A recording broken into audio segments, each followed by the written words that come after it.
Non-fungible token. Here we go.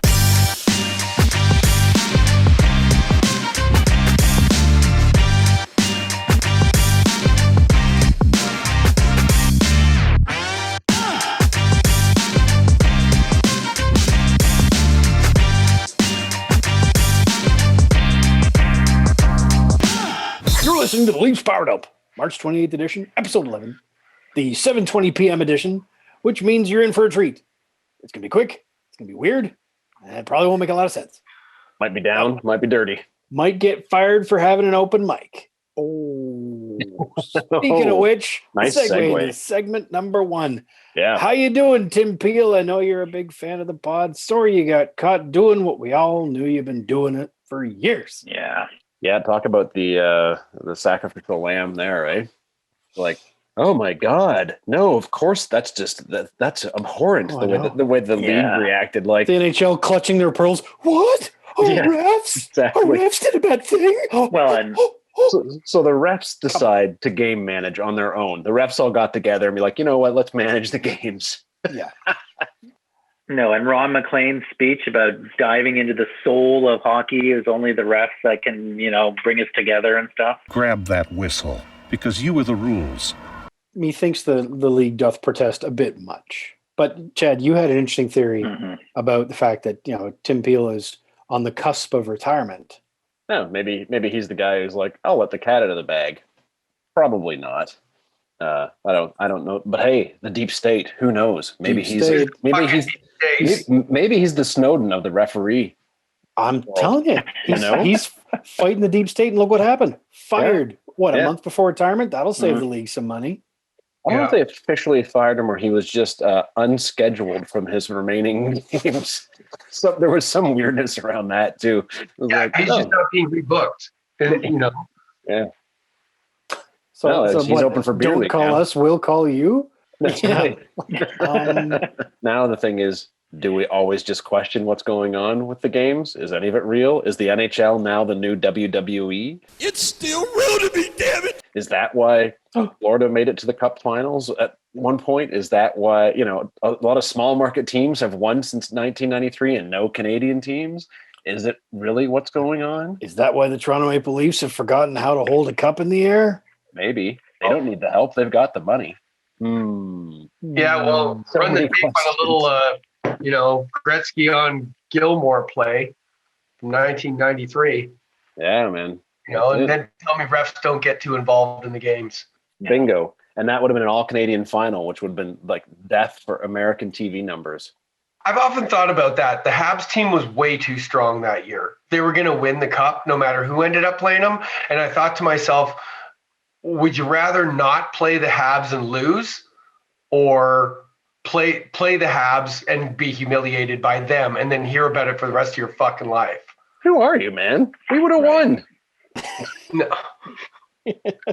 Where's your head at? This aggression will not stand, man. 4 games. Gilmore. Anything can happen in 4 games. Gilmore and Clark and all that. Oh, we would have there would have been a battle. It would have been epic. I have to say, watching the games after this has kind of come out, you're kind of like, well, yes, we all knew it was happening and they do even up and stuff. But then you're kind of like, well, how much influence do they have? And how much are they trying to influence the game? And does it take a little something off of it? Sort of being devil's advocate, but not in any grand capacity. Just to be devil's intern. You got to figure these guys have obviously a passion for the game of hockey, or they wouldn't be doing what they're doing. And am I right or wrong in that many of them are historically fairly capable players? I mean, to have the fitness and the skating ability and so on, and the knowledge of the game to do what they do, probably some of them aspired to be players before they decided to be refs. Yes. Yeah, I would imagine that, and some of them have been actual players that did convert to be refs. Right, and they interact with the teams on the ice and these players on the ice in a very, practically part of the game kind of way. I mean, they're getting in the way sometimes, and the players are going to be chirping at them. I mean, there's a relationship there. So you got to figure that in each of these cases, or in virtually all cases, the refs are going to be making discretionary calls with some biases all the time. Now, whether or not that is a systemically mandated bias from on high that even make the calls even up, make sure that these teams do this or those teams don't. I don't know if that's necessarily the case, but you can be damn sure that if you're a ref and you get pissed off about a couple guys on a certain team, that you're going to have kind of enjoy the fact that you can crap on their team almost with impunity whenever you want. Like the slightest call, you make it against them, and the brutalized call the other direction, you just choose not to. With that power Comes great responsibility. don't sue us, Marvel. The thing is, I think they do their best, to be honest, to be unbiased. I think there are league directives for sure. Like, hey, we're cracking down on this type of thing or that type of thing. Clearly this year it's been cracking down on tapping guys with a stick, but go ahead and hit them from behind because people are getting hit in the numbers all the time and nobody seems to give a shit anymore. Yeah. But every year it seems like there's that kind of thing. So certainly there's league influence on how they go. It's not really going to change how I watch the game. We're always going to be mad at the refs. Everybody who's watching their home team feels like they get screwed on the calls, and so maybe it is all equal. I mean, hey, they missed a few calls this week and like 6 Ottawa players on the ice, but I can't blame the refs for that one because both teams, like 2 refs, 2 linesmen, and the broadcasters didn't even catch it. Nobody caught it. Yeah, it was a guy in the tape room doing the hey, tell one of the guys on the air that there were 6 guys and we've got the clip ready. So what do you guys think of that Ottawa game overall? That's a good answer from everyone. Just pass. We should paint a little circle around the net that Cam's not allowed to go wander past, right? Seriously, put a leash on that guy.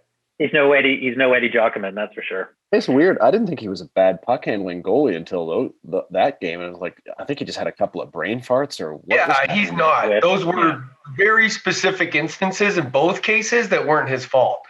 So I'm not going to blame Campbell on those. One of them, he had a player who wasn't the right player in the play comes slamming into him practically and blocking the shot that he ended up wanting to clear. So, I don't know. I can't really blame him for it. He's not a guy that's known for that. I thought it was ugly hockey, frankly. I thought that was one of the ugliest games I've seen this season. Well, we haven't up until the very last goal of the game last night. We really hadn't been getting many bounces. Like the number of posts and like open nets or just misses and all that sort of stuff over the last half a dozen games has been remarkable. Oh, we've been ringing the bell, that's for sure. We've been hitting posts. Wasn't there 4 posts last night or something? The biggest bounce we got was Engvall not hitting the puck with his hand. Yeah. That one angle was so force pushing it with his fist. You think you're some kind of Jedi waving your hand around like that? We didn't know he was a voodoo master, but apparently he is. I mean, the goal that went off Nurse's skate was a great bounce, right? And that was the second blatant David deflection. was so pissed at that. Yeah. Firing at the net, getting scoring chances, and having them not go in for 7 games in a row. I mean, sooner or later, something's got to start creeping its way in. You just can't fire 36, 40, 45 shots at net and not score. So the math eventually starts going in your favor. Yeah. And especially when we saw some of those shots coming from the point scored on Freddie.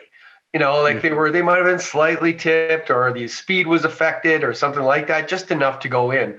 We hadn't been getting all those things happen for us for 10 days, finally it starts coming in. So I don't know. We'll take both of those wins, and move on. But once again, I'm not really criticizing the way that the team has been playing.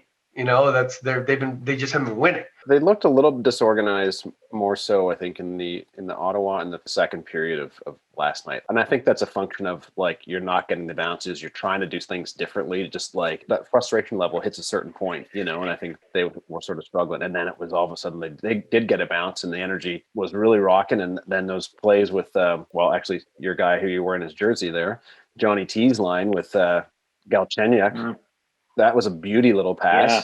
That started with Johnny T doing a great stick check at center ice and taking the puck back and turning it around. So it was defense that led to good offense for sure. I like Galchenyuk on that line. I think that might pay off. That led to a goal and Mikheyev gets it. What? I do like that Mikheyev scored with his jersey though, not his stick. Yeah. Whatever it takes. Yeah. Whatever it takes. Hey, if the stick's not working, try a different piece of equipment. Johnny T got the between the legs one. And then Nylander got the next one, but Galchenyuk had fired it out to the front of the net for that. I think he was trying to hit Hall with the pass actually, and Hall fanned on it, and it went straight to Nylander, or it was planned that way. Mhm. It's a move they've been working on. It's like the fake shot by Hall, just to whiff it. The foof. Yeah, Although his goal against Ottawa was great. that was nice. Yeah. The OT. Oh, hang on a sec. We have a special guest. What? Oh. Right here is Chili Pepper. Power dump puppy minute. What's his/her name? This is Chili Pepper. She's Chili Pepper. 10 weeks old. 10 weeks. Aw. Oh. Hi, Chili Pepper. Puppy We made her power. for free. This is her mom Pickles over here. You can't see her because I got some pizza bones over here. Ah. Nice. Okay, there you go, monkey. Thank you for the visit. So we're about halfway through the season now, and the Leafs have kind of been on about a 2-week skid. So all of a sudden things are kind of starting to pick up now. Freddie was off for a little while, and then he's coming back. I just want to know when this is going to become a topic of conversation with the Leafs and sports media locally about peaking. Like, when do you peak? I haven't even begun to peak. And when I do peak, you'll know. Because I'm going to peak so hard that everybody in Philadelphia is going to feel it. So now it's all going to be about when we're going to peak. It's coming. I've got a feeling. You I know? agree with your statement, but I don't know what the question is. All right. Well, I guess my question is: do you think we're peaking too soon? Nope. I think we hit our slide at the right time, and I think they've been putting in the effort, and I think they're fighting all these battles, and they're going to come out of it, and it's going to be the next 3, 4, 5 weeks, because the season's got what, 5? We got 5 weeks left. 5. Yeah. So I think I they're predict going to the playoffs, riding high.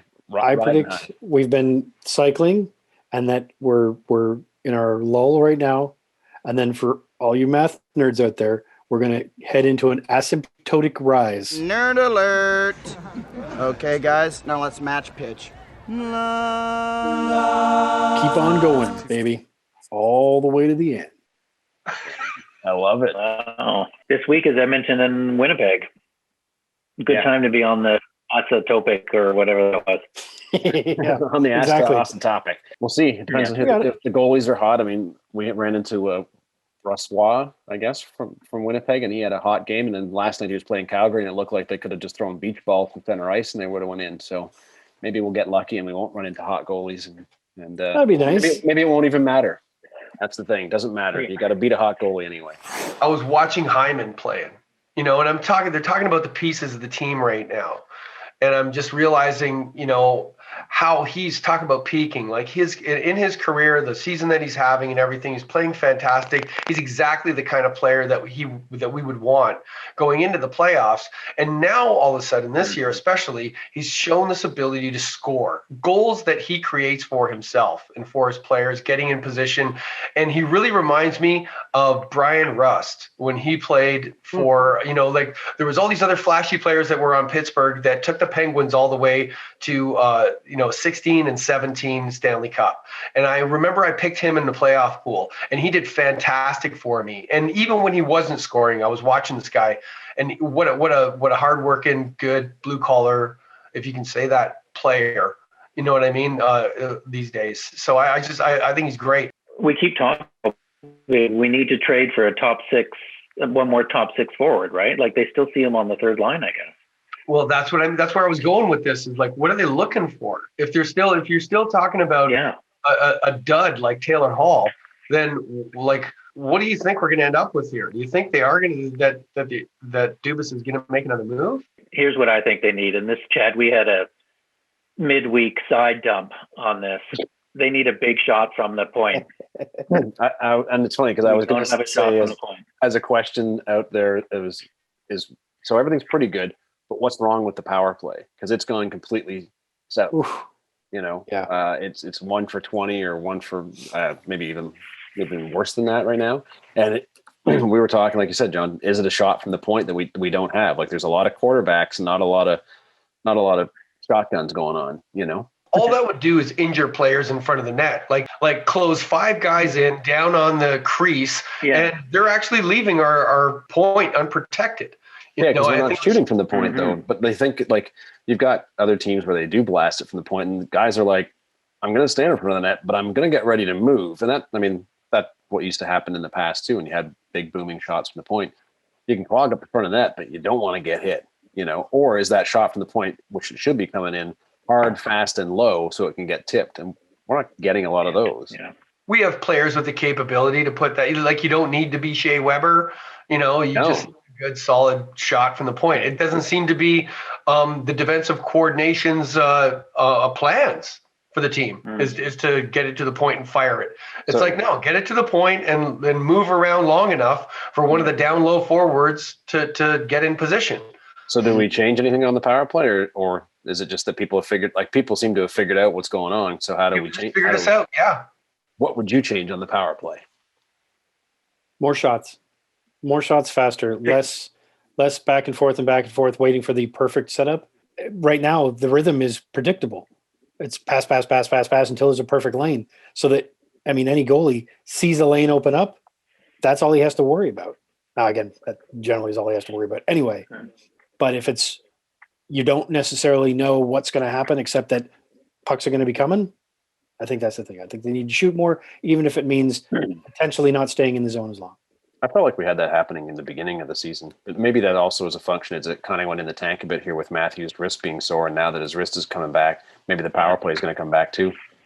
I also felt like in the beginning of the year there was sort of there was more like two power play units, where I feel like it's sort of like everything all on one right now, and the other guys get like 30 seconds, the last 30 seconds to try and make something happen if the first line doesn't do it. Which, again, that's pretty common for a lot of teams to do that. Yeah, especially when you have the last change as the home team. Like, why don't you start the second against their first power play? Spezza wins the draw, keep them in their zone for 30 seconds, and then bring out the big guys against either a tired first line or the second line. Yeah. Well, you said the magic word again. Coach. I know. You said the magic word again, Spezza, and I love seeing Spezza on the power play because he does rip them every night. God, his shot's great. It's surprisingly good. Yeah. But the guys are playing tight box like that. Let them sit down around the crease. Pull them out. You got to play the top of the blue line. Yeah. Just draw the guys out. You got to just pass it back and forth, play around, move around. And then they're going to loosen up down low. That's what I hope we'll start seeing. Going off ankles, going off crossbars. It's only going to last for so long before those players that are like Matthews, Ovechkin, McDavid, they're going to get you sooner or later. They're going to get you. You want to keep getting penalties, they're going to fucking get you. So good luck. Get a penalty against us. If that's your plans in the playoffs. Go for it. Yeah, I love it. Fighting word. I feel Paul's pain from last week, where the future is so unknowable and so nebulous. It's so difficult to know and see. I just wish there was a way. I wish we had some sort of crystal ball. Even if it's wrong, I just want to someone to try. Hey, boys, it's nice to see you. Hold on. Oh, hey, look, that's Peter Puck. It's my Peter Puck jersey. Don't you love that guy? Oh, he's great. Hold on. There we go. Hey, boys. Yeah, Peter Puck, he's awesome. Oh, man, he was such a badass. I love it. Okay, crazy. Well, actually, not so crazy week. Only a couple games, man. But some crazy stuff still happened, didn't it? Before I get into games, let's just talk about what's going on off the ice. What's up with the Vancouver Canucks? Come on, they pick up Boyd and VC off our waivers. They're picking through our leftovers faster than Jose steals my hangover tacos from the fridge, man. And he's got hunger for those things. Okay. You know what? How about Alex Galchenyuk? I like what he's doing out there. He didn't get the goal that I predicted, but he got 2 assists, and I was right. We beat Edmonton overtime 4-3. Well, I didn't say we'd win, but I said overtime and I said 4-3. Look it up. How about that goal by Matthews too, man? Oh, bounce in, boing all over the place. It's like me from, one side of the ring, other side of the ring, off the rope, off the turnbuckle, in the crowd, back in, pin, win. That's how you do it. The pin win. I love it. That was crazy. Okay, what else we got? We got 2 weeks to the trade deadline. Oh man, I predict Scooby Dooby Doobus. He's gonna be busy. He's gonna make a big deal towards the end of the week. Maybe not crazy, but he's bringing in somebody special. I just got a feeling. And the last prediction for this week, okay, it's gonna be about Marner. I think Mitchie, he got the itchy for a goal and he's gonna get 2 this week. Oh yeah, boys, I love it. Look, it's good to see you. I gotta go. Hey, Jose, get out of the fridge. Come on, man, those are mine. Okay, gotta go, boys. Love Wow, he was on a roll this week. Amazing. He was creation. he was lit up. Yeah, I think he must have had a lot of tequila last night or something. A couple of fresh I love the avocados. Rascal. And it doesn't matter how the week ahead is looking. Once the Rascal puts his stamp on it, it's just better. You're like, okay, bring it. Let's see what's going to happen. Who knows, I'm not man? afraid anymore. I have hope. I think that was his first correct prediction, by the way, or like semi-correct prediction of the 4-3 win. Most of the time, he hasn't got a thing right. You've been listening to the Leafs Power Dump. Like, subscribe, share it with your friends. Any pertinent links such as that might exist are in the doobly-doo. Check out our merch. That, as yet, is still virtual merch. Our merch. Wait for our first NFT. It'll be impressive. This is an NFT. You can buy it right now. Buy this, yes. Side click NFT. Yeah. A non-fungus toenail. Leafs Power Dump Podcast is Kirk Comrie, Chad Maker, Paul Zimick, and John Galway. Copyright 2021 Firewallet Productions.